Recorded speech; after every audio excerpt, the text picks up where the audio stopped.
Oke, what's up dude? Welcome back to my channel Just Felix. Hari ini gue kedatangan tamu lagi, tamu nggak asing. Si Benny pemenang DV berapa gue lupa 2019. Jadi nggak kerasa sebenarnya udah 2 bulan ya. Ya. November kan lo? Ya. November, Desember di San Francisco. Oke, sebelum itu jangan lupa seruput kopinya. Cheers. Cheers.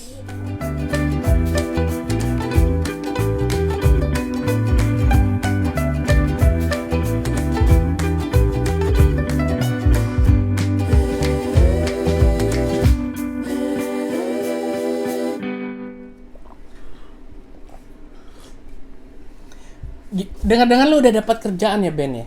Udah. Jadi barusan minggu lalu gua dapat job offer letter. Oh, minggu lalu? Minggu lalu. Sebelum Natal dong? Jadi prosesnya itu akhir tahun pas tanggal 31 itu diinfo nih di email. Dia udah oke, udah terima. Cuma untuk offer letternya dia baru bisa kirim awal tahun. Jadi tanggal 2 waktu masuk itu gua udah dapat. Congratulations dong ya. Thank you. Sebelum itu berarti selama 2 bulan lu prosesnya itu online ya semuanya? Oh, proses ya? Ya, jadi selama 2 bulan itu gua ngeplay prosesnya semuanya online. Online ya, website. Website apa kalau boleh tahu? Jadi untuk apply pekerjaan kemarin gua apply ke Indeed sama Glassdoor. Kayaknya 2 itu emang platform paling terbesar banyak ya. Paling itu terbesar. Di Amerika atau di dunia sih? Kayaknya di Indo kurang ya. Di Indo kurang. Kalau Indo kan setahu gua itu Jobstreet ya. Jobstreet ya. Kalau di sini Indeed sama Glassdoor itu paling banyak jadi acuan. Oh, berarti emang kurang lebih mirip Jobstreet di Indo ya? Kurang lebih mirip kayak gitu. Ada juga sih gua sempat kemarin ke Career Fair. Tapi nggak terlalu oke ya karena sedikit banget, beda sekali. Kalau di Indonesia mungkin Career Fair bisa membludak ya. Yang expo juga banyak, yang datang juga banyak. Yang kayak di JCC yang membludak gitu ya. Membludak ya. Kalau di sini paling segelintir perusahaan bisa dihitung jari tuh. Kayaknya itu lebih ke non manajerial ya. Kemarin pengalaman cari kerja. Oh ya, kebanyakan kalau Career Fair yang di sini gua ikut 2 kali, dua-duanya kebanyakan non manajerial. Ya, oke sih sebenarnya itu untuk dapat kerjaan cepat terus pengalaman sementara itu oke. Yang tipenya hours ya, base ya. Betul. Jadi selama 2 bulan di SF gimana nih keluh kesahnya? Ya, jadi biar ada acuan nih kalau yang mau pindah ke SF. Ya, jadi SF ini kotanya sebenarnya asik banget karena multikultural. Di sini ada banyak ragam race ya. Jadi ada orang bule banyak, orang Asian banyak. Asiannya juga banyak, orang African American juga banyak. Jadi sangat diverse. Tapi selama ini 2 bulan pernah ketemu hal yang negatif nggak kayak rasis? Rasis so far belum ya? Kalau gue sih so far belum ya. Belum, rasis belum. Oh, semuanya oke. Nggak terlalu gede juga, nggak kayak Jakarta. Tapi dia kota yang cukup bagus infrastrukturnya seperti PSD, Gading Serpong gitu kalau di Indonesia. Tapi yang nggak enaknya mungkin yang konsnya itu mungkin ada banyak homeless ya di sini ya. Iya. Itu aja sama karena living cost ya. Dan karena ganja ilegal, jadi sering gua di tempat gua stay itu sebelah ngisep tuh nyimeng tuh jadi baunya sampai masuk ke kamar gue. Jadi lu nyimeng pasif dong? Pasif nyimeng. Oke, gue lanjut nih, tapi ada negatifnya lagi selain nyimeng, homeless. Living cost gimana? Living cost sebenarnya kalau dibilang tinggi memang tinggi ya, karena memang Bay Area ini setahu gue memang cukup tinggi terutama untuk tempat tinggal, untuk stay. Tapi kalau untuk biaya hidup, makan dan sebagainya itu mungkin relatif ya dengan state lain. Nah, yang paling mahal yang itu aja sih, stay aja, masalah tempat tinggal aja. Ya. Tapi nggak tahu juga nih, Just Felix gimana selama ini? Emang jujur banyak yang bilang ada nggak kalau gue pindah ke SF, bantuin dong cari kerja. Gue jujur nggak bisa bantu, karena susah banget cari kerja sini. Karena lu aja sebelum dapat kerjaan kan lu mau cari apartemen kan hampir semuanya ditolak kan, karena butuh Vico scoring. Iya, ya, betul. Nah, lu kan belum punya kan? Belum punya. Nah, itu susah banget. Secara satu-satunya ya memang lu harus ada kenalan nebeng di rumah yang private room namanya. Private room. Itu. Ya, kayak ngekos gitu ya. Ngekos gitu ya. Itu pun lu harus ada kenalan. Iya. Nah, itu nggak gampang banget deh. Yang paling mudah mungkin lewat Airbnb, tapi harganya cukup selangit itu. Airbnb lu nggak mungkin dapat surat kontrak rumah, lu nggak bisa dapat alamat untuk bikin kartu kredit, bank account, apapun itu lo nggak bisa. Jadi susah. Nah, gue lanjut ke pengalaman cari kerjaan lu dong. Lu berarti selama di sini apply-nya udah berapa perusahaan tuh? Jadi kalau apply memang harus seperti mancing ya, harus bener-bener banyak. Gua udah apply mungkin ada kali 100. 100 ada? Ada kali, ada 100 application mungkin gua udah submit tuh. Ke seluruh state? Ke Apapun seluruh itu. state, betul. Jadi gua sih sebenarnya ngincarnya waktu itu terserah lah. Yang penting sesuai bidang gua aja. First come, first serve dong. Iya. Jadi karena gua kan pikirnya kan gua baru nih. Dan lu harus dapet job untuk survive. Harus dapat job untuk survive karena biayanya cukup tinggi. Tergerus terus. Jadi harus cepat dapat. Oh, by the way, background lu di Indo apa? Gua di IT. Software atau hardware? Software. Ya, software. Nah, berarti yang lu apply di sini juga berputar dengan IT. Seputaran IT. Computer betul. science ya, Iya, IT. computer science. Dan yang lu dapet job ini juga seputar bidang lu. Betul, sesuai bidangnya juga. Tapi not bad lo, 2 bulan lu udah dapet managerial job di Amrik itu nggak susah lo. Oh gitu ya? Nggak gampang mas, Nggak nggak gampang. Ah. Karena ada yang teman yang kemarin lu ngobrol, itu dia. Iya betul. Si Henry itu dia 1 tahun, berapa? Setahun ya? Setahunan lebih. Setahunan ya. Sebelum setahun dia yang kerja kasar, kayak gua kerja kasar. Sebenarnya gua backgroundnya IT juga tapi kepala gua ada kusut, jadi gua kusut. Gua nggak fokus ke IT jadi di sini. Oh berarti lu udah 100-an email? Iya, gua udah submit di Indeed, di Glassdoor, tapi mostly di Indeed itu kurang lebih bisa ada 100 application. Gua nggak ngitung sih, tapi udah cukup banyak juga. Banyak yang gagal juga kah? Banyak sekali yang gagal. Banyak yang gagal? Mulai dari perusahaan gede, ya yang model-model Apple, Microsoft, Amazon, gua apply semua tuh. Dibales tapi sama mereka tuh? Ya, gini, kalau dibalas atau tidak itu relatif. Ada yang dibalas, ada yang tidak. Ada yang digantung nggak? Ada yang digantung. Ada yang cukup lama tuh, bisa sampai sebulan. Kemudian kayak kemarin gua nge-play ke visa itu nggak ada kabar sampai sebulan kemudian baru ada kabar nih info. Tapi gua udah accepted dari. Oh kabar infonya itu suruh interview? Belum, baru masuk ke review, baru masuk ke tahap 1. Padahal di dashboardnya dia ada 4 tahapan, Iya, jadi iya, masih iya. panjang ini. Itu. Jadi ada untuk proses tergantung juga ya. Ada yang bilang cepat, ada yang bisa sampai berbulan-bulan, tergantung dari perusahaannya juga. Nah, gue mau fokus deh kalau yang udah keterima ini. Jadi lu proses interviewnya itu dari awal sampai akhir tahapannya kayak gimana? Yang udah diterima aja. Oke. Jadi gua kemarin interview itu kurang lebih ada 4 kali ya. Jadi pertama kali itu telepon untuk ngobrol aja tuh, lewat telepon, tidak ada phone screen, hanya untuk telepon aja. Telepon dia kurang lebih 30 menit. Phone interview itu untuk menggali Identitas kali ya. Kemudian mungkin background aja secara umum, tidak ada masalah teknikal. Sama ada job objektif juga kali. Apa job description juga Job dijelasin? description, ya kurang lebih, tapi mungkin belum terlalu teknikal. Oh belum, oke. Masih secara umumnya aja gitu. Setelah itu udah selesai, dia akan info selanjutnya. Berapa lama? Jadi waktu itu kan gua apply pertengahan Desember, dan karena gua kan stay ini kan masih di Airbnb room ya. Jadi gua ada deadline awal tahun itu harus keluar. Jadi gua memang langsung waktu di depan itu gua udah langsung ngomong, maksudnya gua pengen tahu nih whole prosesnya berapa lama. Dan gua ngasih tahu kalau bisa gua ada deadline sampai awal Januari itu, kalau bisa sudah ada informasi. Karena kan posisi dia ini sebenarnya di luar state. Nah, kalau misalnya terlalu lama, gua harus putuskan berada di SF. Dan kalau sudah di SF, gua nggak bisa pindah lagi gitu. Iya. Jadi gua udah info di depan, dan dia udah paham juga kondisi gue.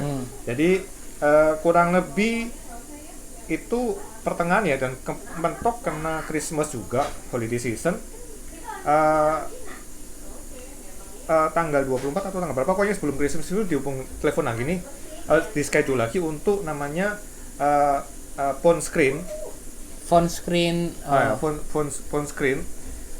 lewat kayak Zoom gitu ya, jadi untuk meeting online dengan video beberapa call orang. ya, video interview ya.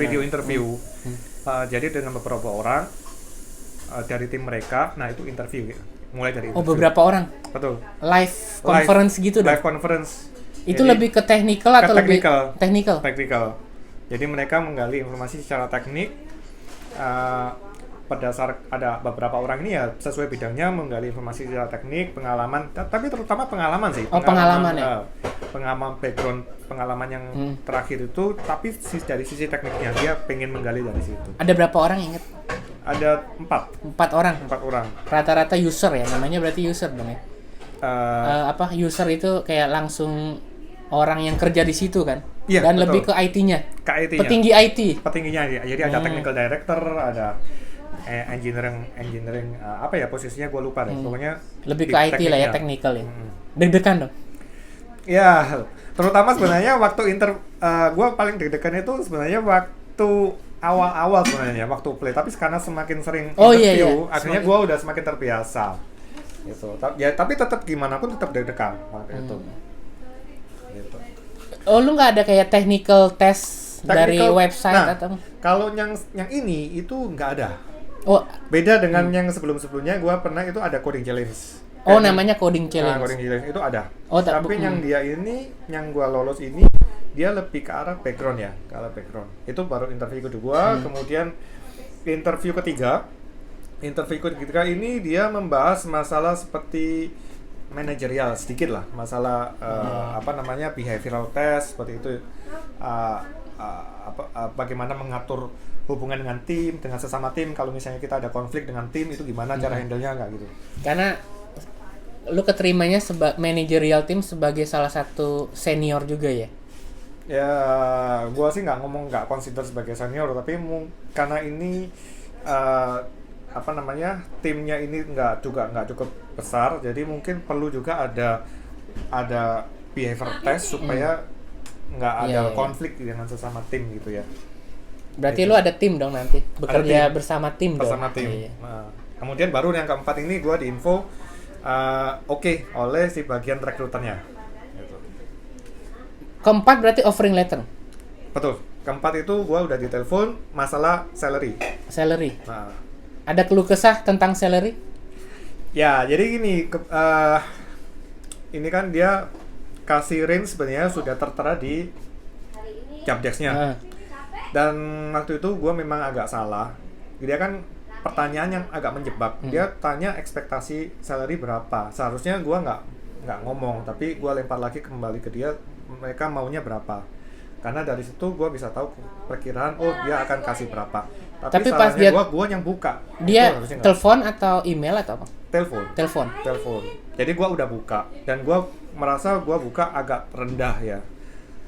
Karena gue baru tahu agak rendah, kenapa ternyata dia kasihnya justru lebih tinggi. Nah, berarti kan gue buka terlalu rendah karena dia kasih justru lebih tinggi. Oh, di telepon ya? Di telepon, betul. Dia ngomongnya apa pertanyaan? What do you expect gitu? What do you expect about the salary? What you expect salary range? Ya. Oh, terus lu mungkin kayak middle-nya, rata-rata middle. Betul. Ternyata dia kasih lebih dikit gitu. Ya, waktu dia ngomong, bukan salary range lagi ya, tapi sudah fix ya. Karena salary range itu kalau nggak salah, gue waktu di interview pertama itu sudah ditanyain. Oh, udah ditanyain interview? Iya, gue ingat waktu interview pertama itu sudah ditanyain masalah expect salary range berapa. Jadi waktu yang terakhir itu finalnya, jadi dia tanya ke gue fixnya berapa nih, gitu. Jadi langsung gue buka harga dan harusnya gue nggak boleh buka harga. Nah, kemudian dia oke aja langsung dia okein. Kan kalau dia tanya kita harus buka harga dong.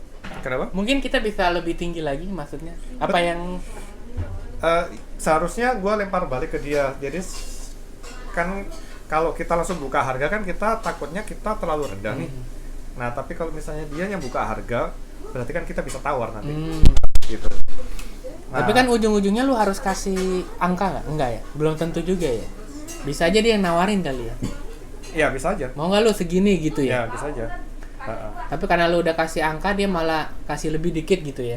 Betul. Jadi setelah gua kasih angka, ngomong-ngomong oke, nanti 2-3 jam lagi kita hubungi ya. Berarti gitu. Dia mikir-mikir diskusi juga. Dulu diskusi kayaknya. juga. Dia diskusi dulu. 2-3 jam kemudian dia telepon lagi. Oke, kita bisa kasih lu segini. Dan gua, lebih tinggi nih. berarti gua ini terlalu rendah. Tapi ya sudahlah gitu. Tapi masih di range yang ada di email kan, misalnya kan ada di email to job ini. Ya. Ekspektasinya sekitar segini, misalnya dari 5.000 perak sampai 10.000 perak. Nah, lu masukinnya mungkin 8.000 gitu. Nah, ternyata lu dapet 9.000 gitu ya. Padahal lu bisa dapat 10.000 atau 11.000 gitu ya. Iya, bisa jadi gitu. Kalau gue ditanya juga susah juga ya. Gue takut kalau ketinggian dia nggak mau ya. Mendingan kasih jawaban abu-abu ya, biar dia kasih. Buka. Oh iya. Kalau temen kita Henry yang udah pengalaman itu, dia setelah dia juga pernah salah tuh waktu pertama kali kesini, dia yang buka kan. Oh, buka yang kemarin harga. lu cerita dia ada cerita tuh. Betul, dia yang buka harga tuh, dia sendiri ngomong salah.